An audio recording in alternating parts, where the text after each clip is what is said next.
Hello and welcome to Deep Blue Sea, the podcast. I am Mark. I wish I had biceps like the Sando Aqua monster Hoffmeyer. And me, Sir JJ Cluett, welcoming you to Deep Blue Sea, the podcast, where in the past Mark and I have covered all of the Deep Blue Sea films chapter by chapter, now looking at a bunch of Deep Blue Sea adjacent films, and occasionally a bonus episode like this one here. Mark, what are we covering today? Since 1999, I have been pretty obsessed with the Naboo core scene where Qui-Gon, Obi-Wan, and Jar Jar Binks travel through the core of Naboo. And during their trip, they come across a opee killer, or a gooberfish, a colo clawfish, and the sando aqua monster. And they just sort of cruise. They're really super chill, while gigantic monsters threaten to kill them. But I love Star Wars, I love how committed the Star Wars universe is to sea beasts, Jay. I mean, in the first one, at least you get the trash compactor monster. It's in the water. Dianoga, yeah. Yeah, and then you get, let's see, in The Last Jedi, in the background you see sea beasts right behind Luke. In Empire Strikes Back, the X-Wing gets swallowed by a bog swamp monster. Like, there's so many. Oh, and Mandalorian, there's that walrus-looking creature that attacks him in the first episode. Yeah. In Obi-Wan, when he's in that sea base, there's a bunch of sea beasts swimming around the sea base. Sea beasts swimming around the sea base. And so it's just a world full of wonderful, angry, hungry sea beasts. Were there any in Attack of the Clones when they're on Kamino, on the water planet? I feel like there should have been something there. All I remember from that is the fight. I don't remember a sea beast. I don't think I saw a sea creature. No, I didn't remember any either. There's just, you have the Kaminoans, whatever they're called, the tall, gangly people. They can swim. Yeah. Put one of them in the water and we have a sea beast. There we go. And it's just, listen, I was watching this in 99, Jay. I was working, I remember being in a theater. I remember tons of angry adults walking out of the theater of Phantom Menace. I'm like, why are these adults so pissed? I'm like, why are these? Phantom Menace is fine. It's a fine movie. There are people ripping up tickets and they were pissed. Oh, this isn't Deep Blue Sea. This is terrible. Yeah, exactly. They're mad that George Lucas ruined their childhoods. And I'm like, guys, it's pretty lofty there to say. But I remember sitting in the theater and just seeing the scene in the sea where there's sea beasts. And it just made me very happy because this is George Lucas at his best. And we've talked about this before. I love the Rancor. I love the Rancor's trainer. Yeah, I love the Rancor trainer's friend. Don't know his name. Who hugs him. I love the tiny bits of world building in the Hoff Wampa. Like, I love in these films the tiny bit of world building. And did you get called Hoff Wampa at school? Was that like a nickname? Were you called Hoff Wampa at school? Was that like a nickname for you? Oh, no one ever called me that. The Hoff Wampa. Oh man, that would have been awesome. No, I got Hoff, and then there's a game called Crossfire. Okay. Going Crossfire, so everyone went Hoffmeyer. Yeah, okay. That's pretty much it. Like Hoffmeyer were my nicknames. So yeah, I never had a. Yeah, I don't think no one ever called me a Hoff Wampa. That needs to happen now, Jay. Okay, Mark Hoff Wampa. My wife just bought me a Hoff shirt, so that was cool. But yeah, I mean, I figured this is about as deep. This is Deep Blue Sea adjacent, simply because we love sea beasts in movies, and this is a beautiful scene of sea beasts in a picture. That's it. It's a very deep, very blue scene, at least. I haven't done any kind of analysis in terms of how deep and how blue it is because it's a different planet and it's just one scene. I wasn't going to do the whole film. And they go up into space for many, many scenes in this film. So we'd assume it would be the least deep ever. But just these scenes, very deep, very blue. So this was actually my first Star Wars film was Phantom Menace. In 99, I was 12. I come from a family of people who have not seen Star Wars to this day, any of them. My parents, sister, grandparents, no one in my family has seen any of the Star Wars films, apart from one of my cousins who I saw Phantom Menace with. So I saw this and really enjoyed it. This was part of my childhood, so it didn't ruin my childhood. It kind of it sparked a love of Star Wars. I'm basically in Star Wars for the Lego at this point. Same. I have like a little Lego. I have. It's not the Wampa, but it's the little guy that he... Yeah, Tauntaun. The Tauntaun, and I've got the Bantha here. I've got a bunch of little Lego things I like playing with. Yes. If you ever listen to the podcast and think Jay isn't talking for a while, I'm playing with a little Lego Droideka. Because it's just what's happening. I'm putting together a Scout Trooper helmet right now.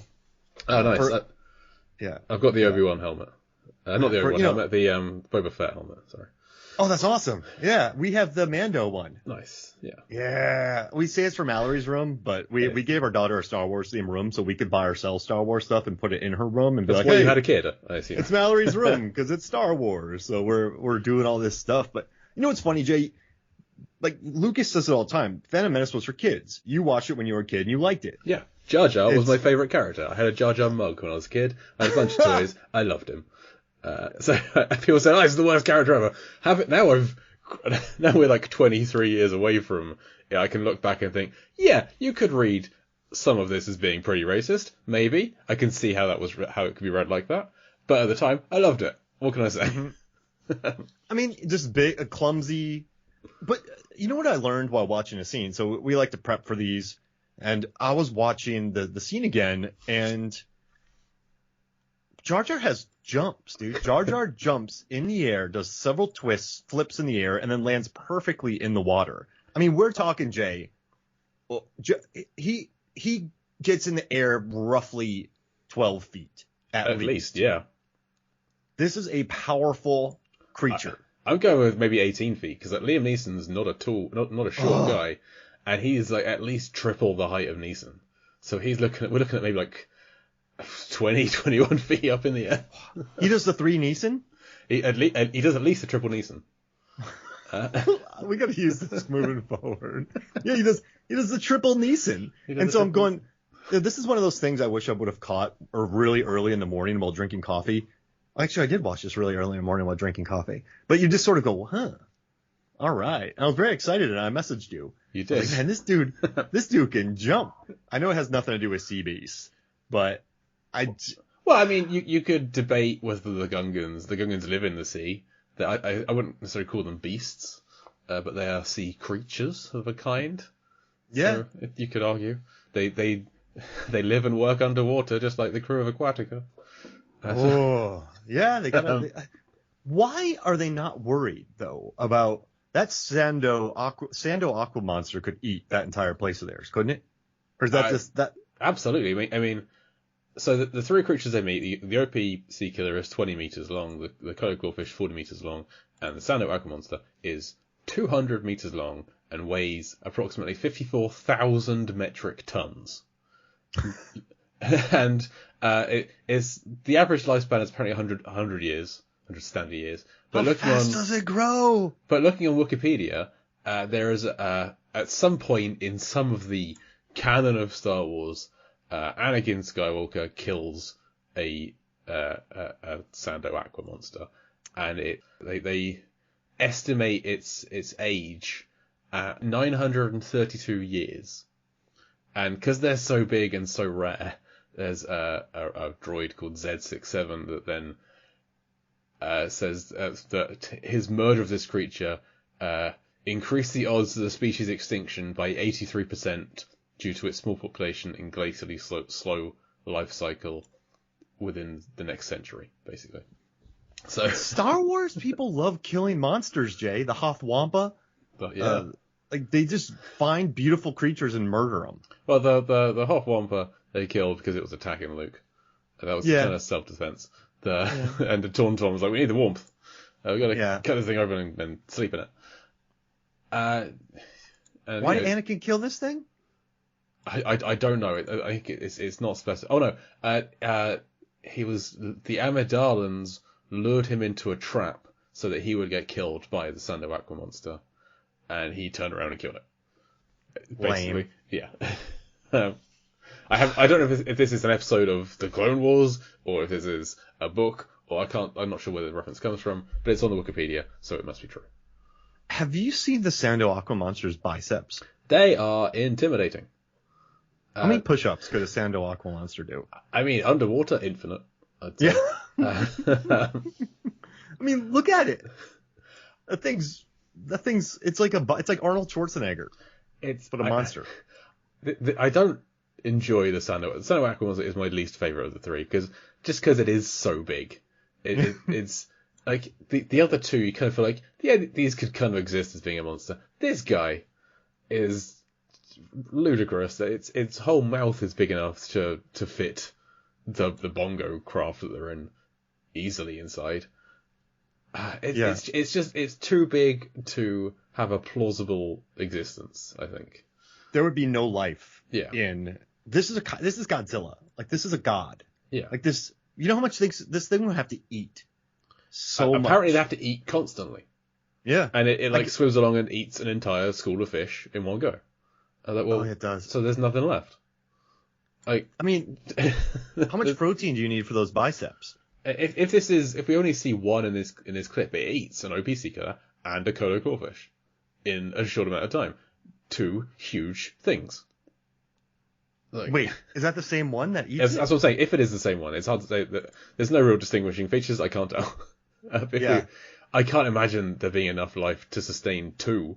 No. Yeah, that would be just nonsense.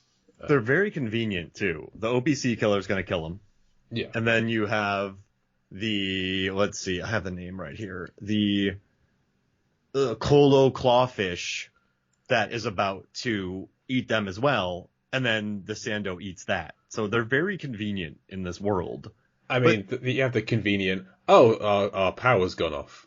Kind of tick around with it. Oh, the power's back on to illuminate the colo clawfish. So there's a lot of convenience going on in this scene. Liam Neeson and I know it's part of the direction. I know Qui-Gon and Obi-Wan are trying to act like tough Jedis. Jay, you're a Jedi. Yes. You're not even a Padawan. You're a legit Jedi. Okay. Right? Like, people see you, they know you. They're like, hey, see that guy? He's a Jedi. A real Jedi? Yeah. Everyone's like, hey, he's a Jedi. Like, everyone knows it. Everyone knows it for a fact. You're in this boat. Would you just be like, oh, yeah, it's a Sando Aqua monster? I would be like, it's a Sando Aqua. Like, you're the Jar Jar in this scenario. Even if I'm a Jedi, I'm going, that creature is rare. This is amazing. What are the odds? Like, I guess part of the Jedi code is quashing your own emotions, and like fear, surprise, awe. These are all kind of emotions. So you just I mean, we don't know all the adventures they've been on. They've probably seen bigger things than this. They might have seen an Exegorth, the thing that the Millennium Falcon lands in. Yeah. They could have seen so many things. This is just another day. But Jar Jar, who is the only one who is at least familiar with these creatures, is the only one terrified of them. You guys are idiots. Like, I love the line that Jar Jar says, monsters out there, leaking in here, no power. Like, he's like, we're screwed. Like, guys, this is not good. Like, we should not be in here. Oh, it makes me so happy. But they also said it's bad bombing. I don't know what that means. I don't know what half of the things he says are. When he's retelling the story of why he got kicked out, I don't know what he's saying. Yeah, that's the first time I've ever tried to listen to him too. He's like, I did something and I blew up something, and then they're like, I watched this with the subtitles on. I don't know what he said. So. Jar Jar's like, why'd you get kicked out? Well, I murdered 600 Gungans. Ate them. You're like, wait a second, Garland Green. He's the Marietta Mangler. You're sitting there going like, oh my gosh, he is the Phantom Menace. Yeah, there are theories that he's an evil Sith. Yeah, which I kind of love, because everything he does brings about the Empire, essentially. I vote to do this. It's like, oh man, Jar Jar. But I just love, this is why I love George Lucas though. Like, I love first of all, I love sea beasts, but it's just watching this scene where they go through the core of the Earth. And I found Reddit threads about how does the Earth stay together if there's no, like, they're like, how does Naboo support life without a molten core? So I kind of like that they had to break down the sun, but it's Star Wars. It just does. Yeah. Do you know the Reddit thread I went down? Jar Jar's feet. Oh no, what did they say? Like, well, because you sent me a message about how great the jumping is. I was like, yeah. Why does he have like these elephant like feet if he lives in the water? He has these big clumpy, round, cylindrical feet, and I just googled that, like, Gungan feet, and just prayed to the gods of Google that would ping up in any kind of God knows where. And there's a Reddit thread on Gungan foot anatomy. Oh, no. No, it's actually fine. It posits that the kind of 3 toes that you see at the front of his foot, they are his toes, but the bit behind it isn't his foot. It's like this big fatty deposit, and he's actually walking on his toes, and it's based on a hadrosaur, the kind of duck-built dinosaur. And I just went down a whole thread about that, and that made sense to me because they are good at swimming, and then because he has like flippers and just these 3 toes at the front, but the flippers are like up where his shins appear to be. Wow. You learn something every day. Yeah. Well, so many people have gone into this kind of thing. There's a YouTuber called Monster Feet who made a video in 2010 highlighting Jar Jar's feet, and there's people that have dissected every kind of frame of Gungan swimming into far more detail than we or the Star Wars Minute guys have done on anything, I think. Wow. So fair play. I kind of want to do an episode about this now. Gungan Feet, the episode. I was just amazed at the jumping. Like, you know, I do think ILM did a really great job here, though, with these monsters. Yeah. Like, they're really memorable, and like, there's always a bigger fish. Like, it's a great line. I love that line, and it's just, I think you combine some of my favorite things, Star Wars with sea beasts, with Gungan feet. I wonder if Quentin Tarantino would ever make a movie about Jar Jar Binks. I mean, he was going to do a Star Trek film. A lot of feet in that, huh? A lot of feet in that. Yeah, just people walking barefoot around the Enterprise. Imagine Kill Bill, but it's Jar Jar in the bed trying to move his toes. Trying to move his toe. I can't move my feet. Jar Jar driving the pussy wagon. Yeah. Just man. So just give listeners some idea of the scale of these things. I said that the OP sea killer is 20 meters long. In reference, the biggest shark in deep blue sea is 26 feet or 7.9 meters long. So the OP sea killer is 2.5 times as long as that 2nd gen Mako, which is 10.5 Scoggins, if you're wondering. We got Neeson height, we have Scoggin height. Yeah. So and the colo clawfish, 40 meters tall, that's 5.06 sharks or 21.16 Scogs. Sando aqua monster, 200 meters, 25.3 sharks, 105.8 Scoggins. The Sando aqua monster, 105.8. Michael Rappaport's stood on top of each other. Oh my gosh, I want to see that. I want to see that many Scoggins on top of each other next to the Sando aqua monster. Just all complaining in unison. Oh, just what are we doing? I'm trustworthy. You trust me. Trust me. Trustworthy. So the 100 Scoggins, 3.5 Neesons. This is the way math needs to be. Do you think we could solve the metric feet debate just by? We go for Neesons and Scogs. So I feel like Scogs would be the American of the feet because he is American, whereas Neeson is from this part of the world, more so. All right, so 1 Scog. So you just say like 1/8 a Scog? Yeah, 1/8 of a Scog. Yeah, and I like Scogs. So 1/8. So what? 0.125 Scogs. 0.125 Scogs. How much is that around? Yeah, it's like 1.125 Scogs. Oh man, that's beautiful. Wait, how did you get inspired to measure Scoggins next to it? On Star Wars Minute, they measure things in Enterprises. So because they're funny that way. It's a Star Trek ship, and so I thought, what would our kind of equivalent be? We could measure it against the shark. And I thought, well, which is the funniest character name? It's got to be Scoggins, so we're doing Scogs. Can you do your entire deep chart by Scogs now? I will certainly try for the next episode. Well, we actually recorded the next couple, so in the future we'll start doing things in Scogs. Can you make a chart where everything's measured by Scogs? Yes, I think I can. And then the visuals will just be little Scoggins on top of each other? Scoggins on top of each other, yeah. The shirtless, when he's getting changed, for Sam Jackson's about to be killed. Can you zip me up? Oh, man. So how would you rank these 3 beasts? And also, too, you're right. There would be 0 life down here, Jay. We do see fish. We do see this, but it would be misery for OPC killers or colo clawfish, knowing that a Sanda aqua monster's down there. They just come out of nowhere as well. They just there is no warning. They just appear. Any tunnel that you go through, Jay, you're screwed. Yeah, unless it's small enough that it can't fit in, which I imagine would be a lot of tunnels. But then it can just swim round the planet core and get you to the side pretty quickly because it's huge. And those biceps. Yeah, it just ripped through the core. This thing's going to destroy the planet. That's why there's so many holes in the core of Naboo. It just keeps punching holes in it. Oh my gosh! Man. So is there like a deal between the Sando aqua monsters and the Gungans? I don't think so because well actually maybe because it doesn't go for the bongo. It goes for the creatures that are attacking the bongo. Yeah. So maybe this could be Boss Nass's pet Sando aqua monster. Wow. And then they help the Jedi, and then the Jedi kill one of their Sando aqua monsters. Oh no, it's Anakin does it when he's Vader, basically. Oh, okay. On that path, so yeah, it's a bad guy. Vader. Man, like, you know, have you seen Boba Fett, the show Boba Fett? Yes, the book of. They blow up the the thing in the sand, the Sarlacc pit. Oh, the Sarlacc, yeah, I love the Sarlacc. It's just a pit. Leave it alone. He's just chilling out, digesting people over thousands of years. If it's flying around, killing people, sure. But this is the case of people saying, "Oh, I'm terrified of sharks. I keep on killing people." Yes, people that go into the water.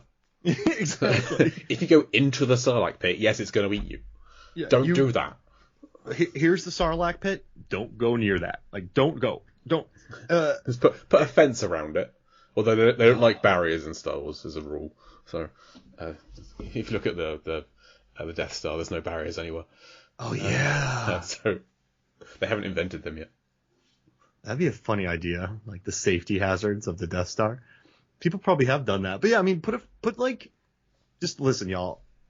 Just don't go anywhere near here. All right, there's a pit that will digest you. Electric fence around it. Danger. Sarlacc inside.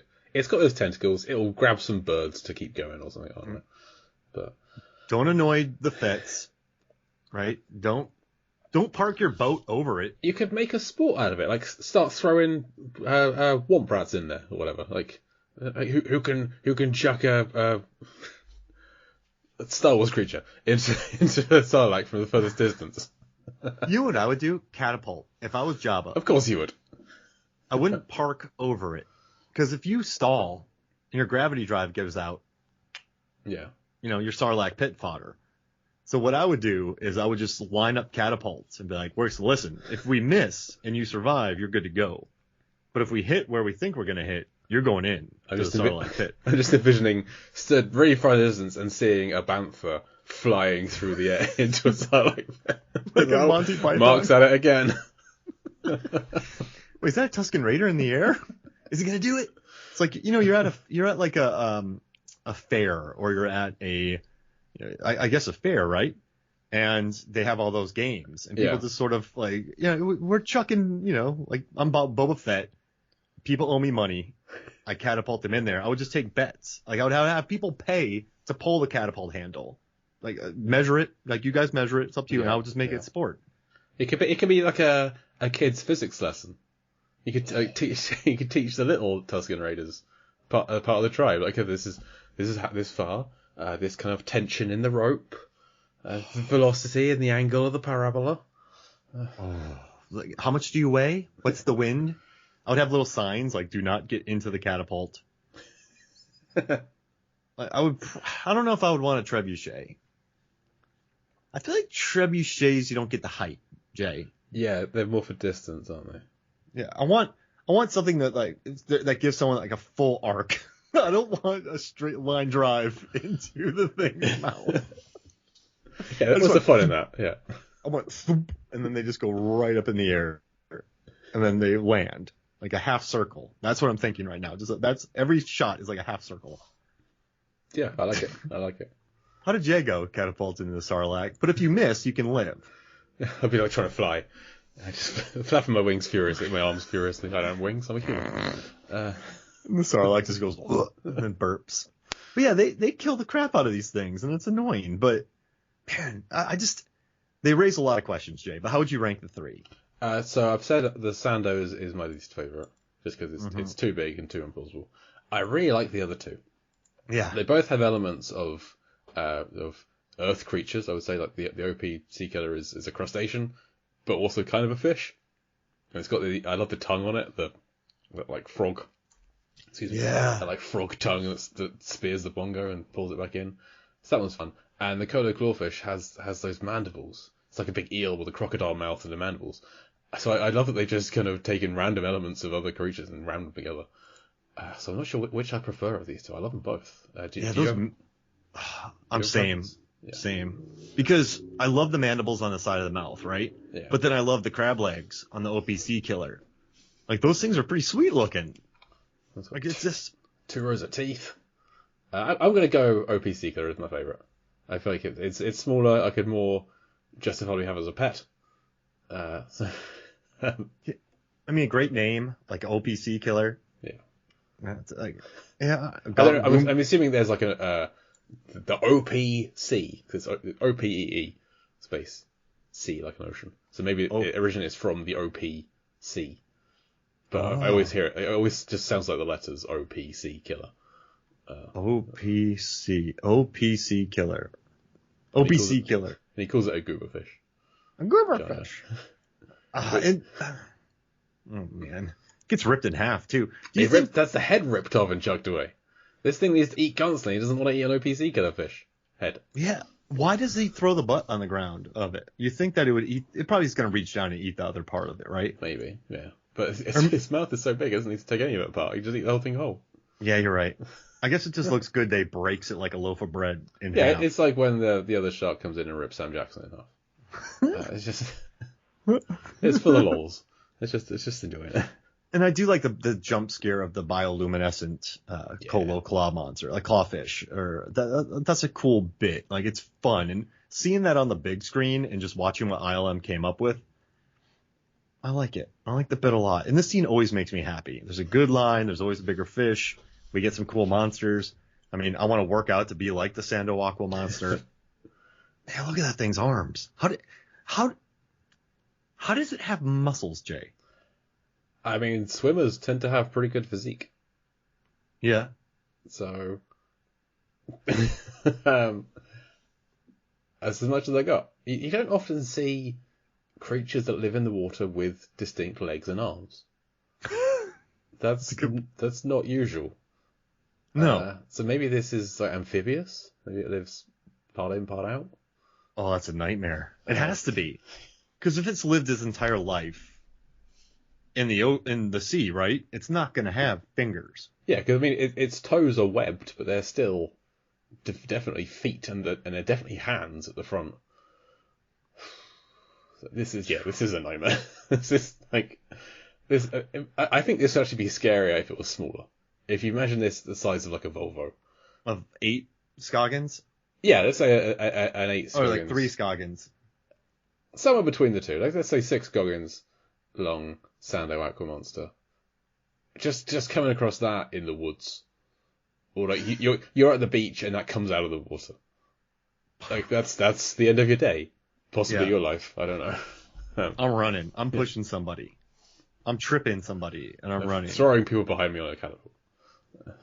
If I had a catapult on a beach ready, just in case a Sando aqua monster comes to get me, oh man, that'd be awesome. Are you going to try and fire things at it, or try and lure it into the catapult and then launch it back into the sea? At which point you discover it can fly. I would build like a fake skyscraper that's been knocked over, but it's actually a catapult. So when the Sando gets on it, it launches it. So it's a camouflage catapult. How big would that spring be? Pretty big. At least a couple of Scoggins, I would say. Golly.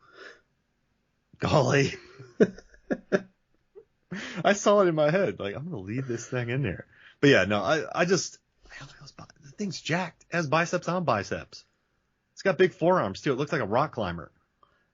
It does. And some pretty hefty legs on it as well. So it just saunters around all day eating.